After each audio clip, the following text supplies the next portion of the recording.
So if we go to verses 8 to 13. Saka tikaenda kuverse 8 kusvika 13. Verses 8 to 13. Verse 8 kusvika 13. 8 to 13. Hebrews 8 ndima ya8 So kusvikira this is where it 13. really speaks about the covenant. Apa ndo pazvinotaurwa nezvecovenant. I presume at least a few of us will already know the answer to this. Sungano Where is itsva Hebrews ndofunga kuti chapter 8, tinoziva verses 8 to 13 taken from? mavhesi aya. Hebrews 8 ndima ya8 kusvika This is one 13 of inotorwa Paul's kubva papi. techniques. He does this all of the time. Iyi ndiyo imwe tekniki yaPaul. Anozviita nguva dzese. Anoenda kuOld Testament otora mapaseji omaita patsva. Mhaka izvi zvakakosha ndeyekuti mundima ya8.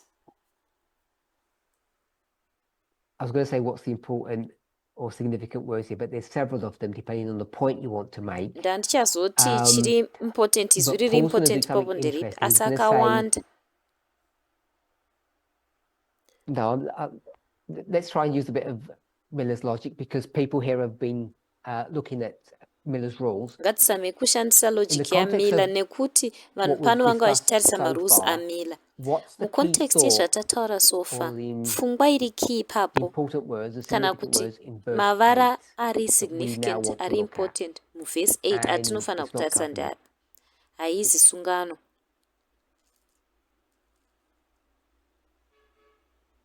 Mary. Ndimeri pano. Hi, would that be 4? Yekuti 4 here. Verse 8, the word 4. Verse 8, vara rekuti 4. And if it's the word 4, kana riri vara rekuti 4. Tell me what the word 4 means. Ndizoti iro vara rekuti 4 rinorevei kwauri. What the word 4 means? The word 4, what does that word mean? Vara rekuti 4 rinorevei. What it means for me. Kwandiri rinoreva. Like it's comparing what came before and what he's going to talk about. So it's comparing before and what we're going to talk about. Right? Could you substitute that word? This is the first word in Hebrews 8:8. Could you give a different word than 4? Verse 8, Hebrews 8:8 in King James. Because. Saka ndogona kushandisa because vanhu vazhinji vanorerekera pakuti nekuti. Saka pane chimwe chinhu chaitika nekuti chinhu icho chaitika panozova nechimwe chinhu. Is that correct? Ndizvozvo here? Yes. So if you go back to verse 7, saka ukadzokera kundima ya7 uri kuti iwewe papaine dambudziko mashure nemhaka yedambudziko iri pachazova neshanduko. Yes. Hongu. Okay. All right. Anyone else? Pane mumwe here zvakare.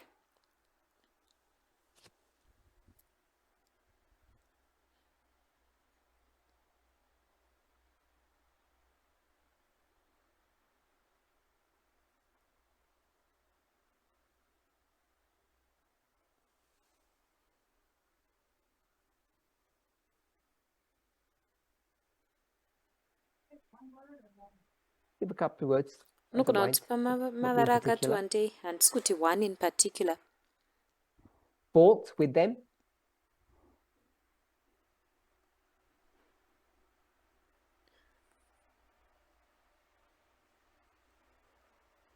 So I've got the word for. Saka ndine vara rekuti for rinoreva kuti nekuti. And fault. Nerekuti fault kana kuti mhosva fault. Olivina, don't you think that's the same thing? Amuoni kunge chinhu chakafanana here? Are you asking me? I'm just writing down what people say. I've not made any comment yet. Ini ndiri kungonyora zviri kutaurwa nevanhu handisandaisa comment. Iwewo ndiudze zvaunofunga kwete zvandofunga. For and fault. Indiri kuti for na fault zvakafanana nekuti uchaudzwa pfungwa dzakafanana line rakafanana marise nakafanana. Saka uri kuti mavara aya akabatana nenyaya yefault iripo here? Yes. Ati hongu. Yes. All right. And is that a good answer for you? Kwauri imhinduro yakanaka here? Not sure, not yet. Okay. Not sure.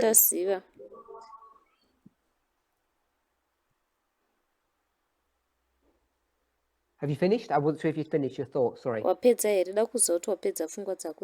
just highlighting that for and fault. I got that. Yeah, sure. I understood that. Then I asked you, have you got a position or a comment? Not yet. Okay. You're waiting for whom? Just waiting. Okay. Good.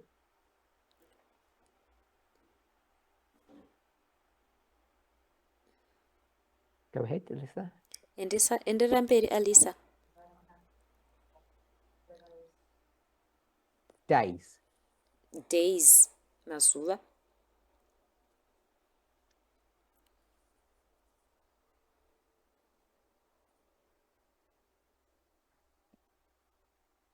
So someone said the word for. Saka mumwe munhu ati varare kuti And for. the word for Iro varare is kuti for. essentially the word because. Ndiro rangufanire kuti because. And tinozviziva I'm not very good tese at izvi. grammar. Ini grammar What is ndinyatsoigoma. because? What? Kuti because uku.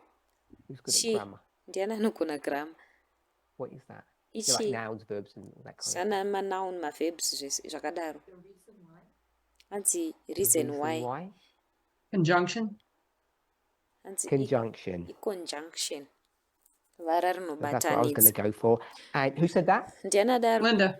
Linda. So, Linda, can I say conjunction is a joining word? Saka conjunction ndingati ndiro vara rinobatanidza here. That's too childish, and you said yes. Yeah. So, because he's just joining iro because riri kubatanidza masentence maviri pamwe chete. Does that sound okay, Mary? Izvo zvinonzwikwa zviri okay here, Mary? For, which is because, vara is rekuti for rinova because kuti riri kubatanidza masentence maviri. Yeah, it's joining two thoughts. Yes. Riri kujoina zvinhu zviviri. If its purpose there is to join two things together, kana basa raro ringori rekubatanidza zvinhu it's zviviri, probably not going to be the significant thought ndinosuggesta kuti pamwe haisiri pfungwa iri significant mune zviri kuzama kushayiwa naPaul kwatiri. Could be wrong. Ndogona kunge ndiri wrong hangu, but dzingori pfungwa dzangu. Alyssa said, behold the days come. Alyssa ati, tarirai mazuva anouya. So what is Paul doing? Paul ari kuita sei? What are the days? Mazuva ari kutaurwa ndeapi? That will come, shall come, or have come. Kana kuti auya. The last days. Last days. Yes, the last days. And when would the last days be? If I were to, so we've got days here, and I put a timeline here, and I'm going to put Paul here, and this is 8:8, and he says days. Tell me what days he's talking about when you say the last days. Tell me where to put it. I just put a tick on that line anywhere. Here? Yep. Okay, so Kathy is saying here. Paul is saying the days in the future. Got that right? Is that what, yeah?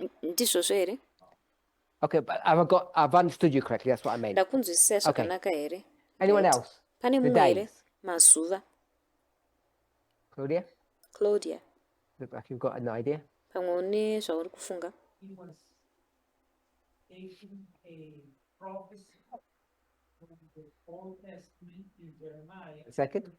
He's taken a prophecy akatora chiprofita chiri kutestamende yekare kubva kuBhuku watipa chapter 31 nekuti ndambobvunza mubvunzo iyoyo kumashure hatina kuwana mhinduro yacho saka ndakuisa izvezvi watipa bhuku racho kwatipa chapter 31 enderera mberi.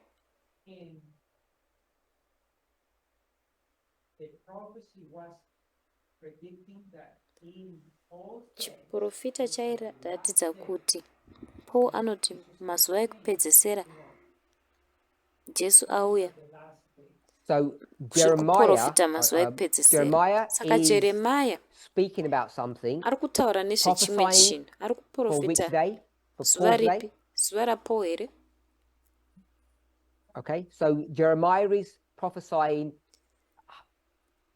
say, hundreds of years into the future. Saka Jeremiah ari kuprofita saying it's at mazuva this point 100, here. makore 100 mufuture. Saka uri kuti Carry on. ipoint iyi pano.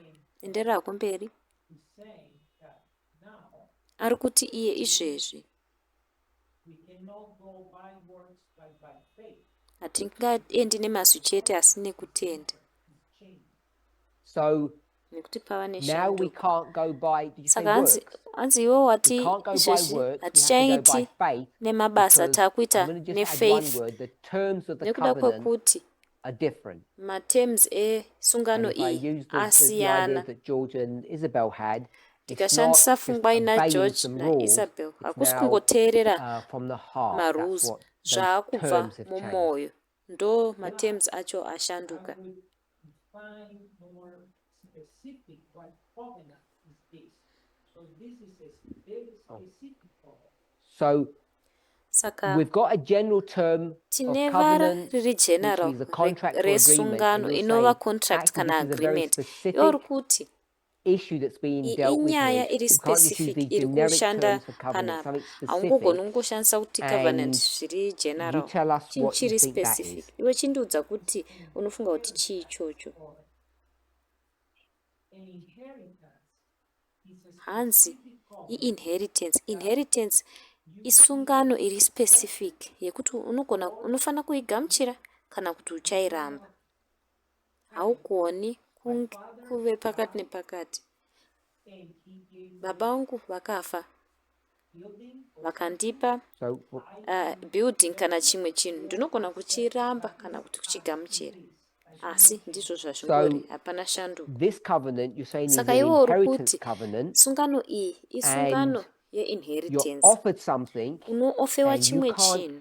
make any changes. You Hauna either say, I shanduko accept it yaunogona or kuita. I reject Edha it. uchaigamuchira kana There's kuti nothing you can do uchairamba. to modify. Hapana chinhu chaunogona kuita That kuzvichinja last bit? From God. kubva kuna Mwari. So God offers you a deal or an Saka Mwari agreement, and you anokupa can't dhiri change it. You kana have to either accept or chibvumirano. reject. Haugoni kuchishandura kana Anyone else wants to unongogamuchira make kana a kuti comment? unongochiramba. Pane mumwe here ada kuita Gloria? comment. Gloria. Saka Jeremiah 31:31 na Hebrews 8:8 zvakangofanana, mavhesi Okay. akafanana. So Saka Gloria wants to make the point Gloria arida that kutipa pfungwa there's yekuti two doublings, pane madoubling maviri, 8:8 and 8:8 31. na 31:31. Alright. And we wouldn't do that, would we? Hatiiti 4:4 tinoita irezvo. And 8:8 is a literal doubling of 4:4. 8:8 doubling iri I literal just did 3 4:4. plus 1. Tangoita 3 plus 1. So we won't do that. Hatidaro hedu. Okay. So instead of asking a question, I'll give kind of the answer. Pachinambo So chekubvunza we'll give the mubvunzo answer and we'll work ndichakupai backwards. mhinduro. But you may not say, Ndokupai mhinduro what answer is tozoshanda that? backwards. Munogona kuti mhinduro yacho ndeipi. I don't know when this was now. Handizivi kuti ndirini manje apa. Tahiti. This was in I Tahiti think recently. kutahiti, tatiri kutahiti manje manje. I did a presentation and I closed with this Ndakaita statement that said presentation what? ndikavhara nestatement yaitaura ichiti kudii. David? David, Oh, oh when you're looking at me.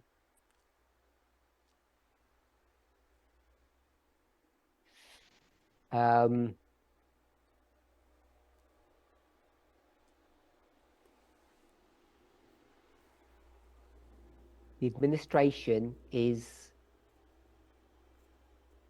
good. administration yacho yakanaka. Remember that? Munozvirangarira here What's izvi? Makazviona here Yes. izvi? Story about the hammer. Nyaya yesando. Ring any bells? Maakurangarira here? Trump is good. Yeah, so I just used the word Kuti administration Trump because it's akanaka a here? wider Hongu context. ndangoshandisa vari kuti administration nekuti context So- iri wider. That study there Saka chidzidzo ichocho is connected to this study here. chakabatana nechidzidzo And chiri why pano is ichi. it connected? Nemhaka yei zvakabatana. What's the connection? Chiri kubatanidza chii?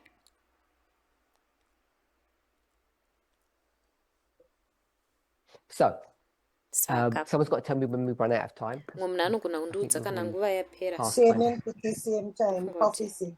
It was about Babylon. Hanzi zvaitaura nezve So, profesi Olivine, yeBhabhironi. if you could just repeat what you said. Olivine Jeremiah was ukatsokorodza. speaking about Babylon. Jeremia waitaura So So Jeremiah is speaking nezvebhabhironi. about Babylon. Saka Jeremia Yes. arikutaura So that's zvebhabhironi. your you're asking about the connection with Muri kuvhunza kuti the hammer that you were, the Sando. connection that you made with the hammer. kubatanidza kwamakaita You were looking at nesando. the rise of Babylon, right? Maitarisa kusumuka Okay. kwebhabhironi. So let's go to Jeremiah chapter 31. Saka handei kuna Jeremia chapter 31.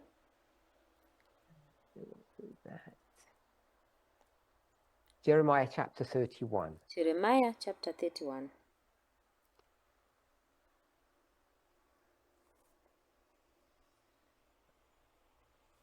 So who can really simply, Ndiani nenzira iri so nyore that we all can be on sort of the same page, kuitira kuti tinge tiri pakafanana. when is Jeremiah 31? Jeremia 31 iriko rini? I don't mean, you may not know the year, I'm not asking for Munogona the year kusaziva gore specifically, racho unless you've specifically got an hanzi idea. harisiro randikuvhunza. Can't Unless define mune the year idea. exactly. Kana usina But izoziva gore when racho chairi is chairi. Jeremiah 31? Asi Jeremia 31 What's iriko sort of rini? going on? Chii chiri kuitika?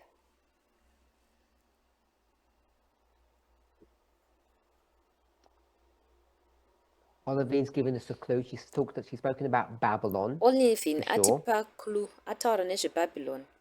Kathy? Kathy, Destruction of what? Gathering of what? ataura zvedestruction negathering. Idistruction Destruction of Israel or the gathering negathering of Israel? yechi kudestroya kweIsrael And the kana destruction of...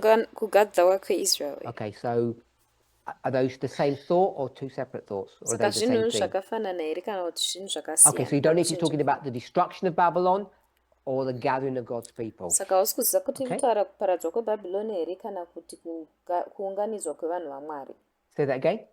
Taura zvakare. So Alyssa is mentioning Jeremiah 50. Alisa ari kutaura So Jeremia we'll 50. hold Jeremiah 50 Saka for the moment. tichambobata Jeremia 50 So tomboimira let's try zvishoma. to stay with Jeremiah 31. Ngatimborambai tiri muna Jeremia 31. So 31:31 says, Jeremia "Behold, the days come." 31:31 iri kuti tarirai mazuva So is that anouya. past, present, or future? Saka zviri kumashure here kana zviri kuitika kana zviri kumberi. Future. Zviri So that's kumberi. future to chapter Saka 31. zviri kumberi So my kwechapter question 31. is, Saka where or mubvunzo when wangu is chapter ndewekuti 31? chapter 31 iri papi kana kuti iriko rini? So chapter 31, they're already captive, Chapter 31 watopinda muutapwa. Alyssa says. Ndozvataurwa naAlisa. Anyone else? Pane mumwe here zvakare? Parminder, this is Bob. Hi, Hai Bob. Parminder, ndi Bob. Isn't it referring to the 490 years Haisi kutaura nezvemakore 490 and the years here. culmination of that? The Ne end of those days? Was that kupera what it's referring kwemazuva to? iwayo. Ndokuzvairi kutaura nezvayo here. So tell us what the 490 years is, Tiudze kuti 490 years uninitiated. chi kune vasiri like kuziva. me. Vakaita seni. I would say that's the prophecy that's in Ndingati Daniel, ndiyo chiprofita chiri muna Daniel. and it brings you.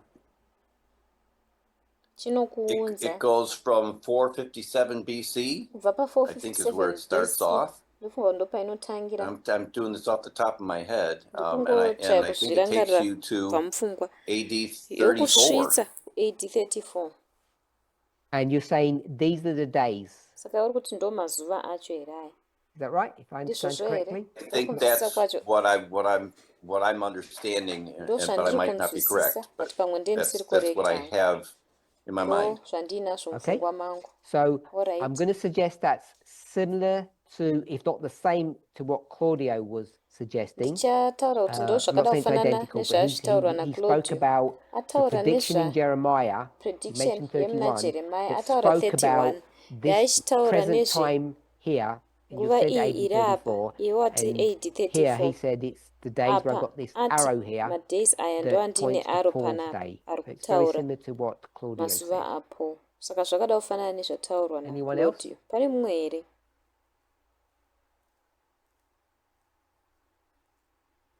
So I'm still looking for where Jeremiah 31 is. Ndichiri kutsvaga kuti Jeremiah 31 iri kuitika papi, iri kuitika rini?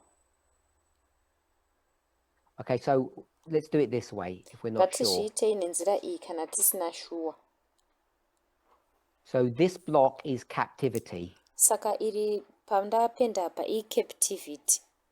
So captivity is essentially the ministry of Daniel. Saka captivity. So Jeremiah 31. Daniel. Saka Jeremiah 31. 1, 2, or 3. Iri pakutanga here pechi 2 kana pechi 3.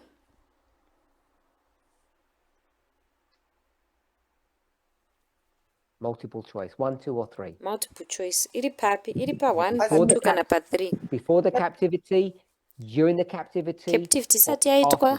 During captivity iri kana after. When Jeremiah wrote the chapter. Muri kufunza kuti Jeremiah akanyora chapter rini here? Chapter 31. Hanzi akainyora ari muutapwa. So Olivine says. Saka Olivine ari kuti. Here? Iri pano pa number 2 apa. Pa utapwa. Yes. Hanzi hongo. So Judah has already been taken captive. Saka Judah inenge yatopinda muutapwa here. Yati hongo. Anyone else? Pane mumwe here zvakare? Anybody disagree or we're not sure? Pana anorambirana nazvo here kana kuti asina mashuwa nazvo? The reason why this becomes significant maka izvi zvichizokosha ndeyekuti that study that was done in Tahiti kana chidzidzo chiya chakaitwa kuTahiti chichitaura nezveadministration yanhasi iri kushandiswa naMwari kuita basa rakanaka. Kana muchitenderana nazvo izvozvo, then you can begin to see if you tie up that concept about the hammer that was done with Jeremiah 31, Hebrews chapter 8, there's a period where you get the days are come, or the days are fulfilled, and in that fulfillment period there's a new covenant that's mukufufilwa kwemazuva aya pane sungano itsva inenge ichiofewa kuvanhu vaMwari. And we should know when that is happening. The way you know when it's happening is by understanding Jeremiah correctly and the timing of that, Paul's application of that, and then our present day application. And if you get all those things to line up correctly, you can see, first of all, if we're understanding the time period in which we're living correctly, and if we are, then the experience that we should be having today. Saka tofanira kunzwisisa experience yatinofanira kunge tichinayo nhasi uno. I have a question, this Elaine. Just 1 second, Elaine. Gloria. Elaine. Right, Gloria. So Olivine said during captivity, and Gloria wants to say before. Olivine ari kuti munguva yecaptivity. Gloria, you seen something? Gloria ari kuti before. Hanzi verse 8 inoti tarirai ndichavaunza kubva kunyika yekunorth ichireva Babylon. Saka Jeremiah 31:8 iri kuti tarirai ndichavaunza kubva kunorth. So that's your marker to say it's before captivity. Saka ndo munongedzo wako wekuti iri before captivity. All right. Elaine? Okay, Elaine. That verse was on my question as well. Ndo wanga uri mubvunzo wanguwo zvakare kuti kana ari kuzovaunza kubva kunorth, kunorth ndiyo Babylon, vachazobuda muBabylon ndizvozvo here? So instead of asking me to answer the question, it seems Pachinambo to me that chokunditi you're ndipindure mubvunzo disagreeing with zviri kuita sekunge what you're disagreeing with what Gloria is uri reading in verse 8. kurambirana You see nezviri it slightly kuverengwa differently. naGloria muvhesi 8. Uri kuzviona zvakati I might be. siyanei? I mean, I'm saying they're Pamwe captivity. Or that's what ndikuti she's saying they're not in captivity. captivity Iye yet. ari kuti Yes, havasi I'm saying they're in mucaptivity. Ini tiri captivity. kuti vari And mucaptivity. the day will come when God will Zuva bring them out of rinozouya captivity. Mwari pavanozovaburitsa mucaptivity. Okay. All right. So I'm going to say we've run out of time now. So Ndichati what I would like to tapererwa do is nenguva izvezvi. give us all some homework. Zvandoda kuti tiite ndati And what I want inoitai us to do homework. Saka ndoda is do kuti some research endai munoita overnight. research Don't go to sleep. manheru ano And mozorara. find out when Munofinda Jeremiah out is. kuti If it's Jeremiah 1, ari papi. 2, Ari or pa1 here 3. kana pa2 kana Because it becomes pa3. significant Nekuti to zvinobva our story. zvakosha Because you're kunyaya saying yedu. it's Iwe uri kuti chii? after captivity. Iri after That's in captivity. Jeremiah 31 is Uri written kuti after ndo pakanyorwa captivity. Jeremiah Okay, so 31 we've mashure managed to mecaptivity. get 1, 2, and 3 Alright, saka between tawana us. 1, 2 So we're ne 3 doing well. pakati So pedu. tomorrow, we want to try Tikuita and zvakanaka. Saka come to a mangwana unified position toda if it's kuzama 1, 2, kuti or tiuye 3. paposition yakabatana kana iri 1 kana kuti iri 2 kana kuti iri 3. And let's close with prayer. Saka ngativharei nemunamato. Holy God, Mwari vatsvene, the study of your word at first kudzidza often seems kweshoko renyu relatively straightforward pekutanga zvoita kunge zvingori and straightforward without controversy. zvisina makakatanwa. It's only when we ask Koga questions of patinovhunza ourselves, mibvunzo of one another, tichibvunzana pachedu, where you give us the freedom to pamunotipa rusununguko explore what rwekuona these words really mean, kuti mashoko we aya realize nyatsorevei. that what we Tinozoona thought was isusu kuti simple and straightforward zvataifunga kuti zviri often isn't. simple zviri straightforward kazhinji We want to hazvisi. ask and pray that we can Toda have kukumbira a broader, nekunamata kuti tigovawo deeper understanding of Paul's nekunzwisisa writings, kwakadzika of kwezvinyorwa zvaPaul what he means kwekuti by airevei this new covenant experience, necovenant experience what itsva the iyi, relevancy is uye of kuti having a new priesthood, kuve nepriesthood itsva and kuri when all relevant of these kai. things Zvinhu zvese izvi occurred, kana kuti both in their zvakaitika original rini setting, musetting yazvo in zviri their applied original, setting, musetting yazvo and zvichiaplayiwa how we should understand those zvakare kuti isusu that tofanira experience kunzwisisa today. sei experience iyi nhasi. Help us to take none of these things for granted. Tibetsereiwo kuti tisatora May zvinhu izvi for we granted. be able to Dei see through taingagona kuona through the fog, through the haziness zvakatidzivaidza izvi can distract us and confuse zvinogona us, kutidistracta and nekuti understand confuse, with tigogona a clarity kunzwisisawo that has escaped us nekujeka in the past of kwatakamborasikirwa what nako this new kumashure, covenant experience kwekuti means sungano itsva and iyi its experience specific yacho timing. chii uye timing We ask yayo and pray for these ndeipi. things in Tinokumbira Jesus' name. nekunamata muzvinhu Amen. izvi muzita raJesu, amen. I know it's naughty to talk after the close of the study, but Ndoziva kuti something zviri that noti Claudio said, kutaura which I think is chidzidzo significant, chavharirwa, asi is chimwe this chinhu idea of chataurwa this naClaudia covenant chandofunga kuti being chiri something significant different. ipfungwa iyi And if we use the yesungano word chiri special chimwe chinhu or specific, chakasiyana. because Handisi kuti ataura if you kuti go to chinhu chiri Christians in special general, kana they'll chiri say we've been specific, in the new covenant for nekuti 2,000 ukaenda years. kumakristu zviri general Which is vanoti true. takanga tiri mucovenant itsva, sungano But the itsva way we need makore to approach 2000, these ichokwadi. ideas Asi is nzira yatinofanira through this idea kuaprocha of when the pfungwa days idzi come. nayo So kuburikidza I didn't nepfungwa iyi answer yekuti directly as I should have mazuva done, acho but I anouya asked what rini. was significant. Saka I'm going to go handina with kupindura Alyssa and say it's directly the days. pandati chichiri Hebrews significant. in 8:8, it's the days that are Ndichatora zvataurwa significant naAlisa because kuti this new mazuva covenant experience has been maHebrews going on 8:8 around for ndo a ari couple of thousand significant years, nekuti but something sungano significant itsva iyi changes experience when yacho the yanga iri days kuitika come. 1000 years apfuura, asi And that's what pane chinhu chiri we need to significant understand chinoshanduka intellectually and mazuva aya experientially, paanouya. because Ndozvinhu there has to come zvatofana a change in our kunzwisisa experience. intellectually And uye God has been leading neexperience, us nekuti panofana slowly kuita but surely shanduko down those steps. experience yedu. And that's part of what Mwari was vanga vari being kutitungamirira zvishoma discovered or neshoma discussed last year in madziko iwayo. Slovakia Ndo zvimwe about zvezvinhu zvazviri the change kudhiskavhiwa of the nekudhiskaswa days gore that are rapfuura upon us kuSlovakia and maererano how it affects neshanduko the covenant that we've yemazuva entered into or ava we're required patiri, to enter uye into kuti zvinoafekta with sei God. sungano That was naughty of yatapinda me to mairi add kana that kuti bit in, but yatinosungirwa kupinda I might mairi. forget later on. Ndoziva kuti musikanzwa kuzviwedzera